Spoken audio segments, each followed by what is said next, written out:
Saudaraku, ketika bangsa Israel telah berada di tanah Kanaan, maka Tuhan mengatur cara hidup orang Israel dengan benar. Di antaranya, ada sebuah tradisi suci kuno Israel yang masih tetap dijaga sebagai ungkapan syukur murni kepada Tuhan, yaitu yang disebut dengan persembahan, todah. Dalam bahasa Indonesia dikatakan, terima kasih. Kitab Imamat pasal 7 ayat 11 sampai 15. Bisa kita ketahui, bila seseorang bepergian ke tanah suci Israel, salah satu kata dipelajari dalam bahasa Ibrani adalah todah atau terima kasih. Di mana tradisi ini, orang Israel bersyukur akan memanggang 40 roti, di antaranya 30 roti tidak beragi dan 10 roti beragi. Setelah memanggang rotinya, kemudian mereka akan memilih domba atau kambingnya yang terbaik.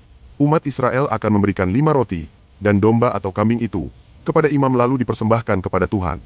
Setelah semua tersedia dan disajikan, kemudian para imam mengambil domba panggang itu dari mezbah dan diberikan kepada umat Israel untuk bersyukur sambil makan bersama.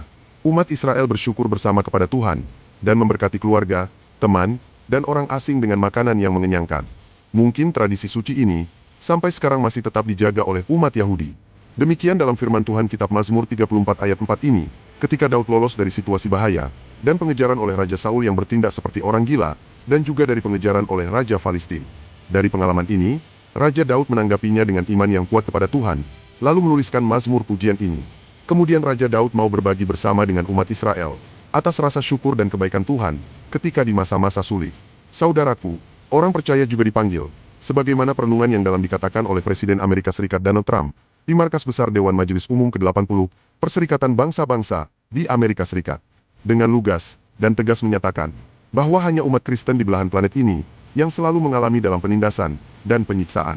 Seolah-olah pernyataan itu menyatukan semangat baru bagi umat Kristen di dunia ini. Salah satunya terjadi dengan tragedi penembakan kepada seorang aktivis rohaniawan Kristen, yaitu Charlie Kirk, yang dibunuh oleh Tyler Robinson. Sehingga, semua umat Kristen di dunia ini berkumpul mengenang atas kepergiannya. Demikian juga yang dialami umat Kristen di Eropa Barat, bersatu, berkumpul untuk melawan para intoleran, oleh para imigran gelap, yang merencanakan membuat syariat Islam, yang tidak tahu diri. Saudaraku, Yesus Kristus mengingatkan murid-muridnya, dan para pengikutnya berkumpul dalam ibadah dan persekutuan, untuk menghadapi di masa-masa sulit ini. Yesus juga berdoa agar pengikutnya bersatu, sama seperti Dia dan Bapa bersatu. Kesatuan dalam Kristus inilah, membuat kita umatnya berpuasa dalam roh Tuhan. Injil, Yohanes 17 ayat 21.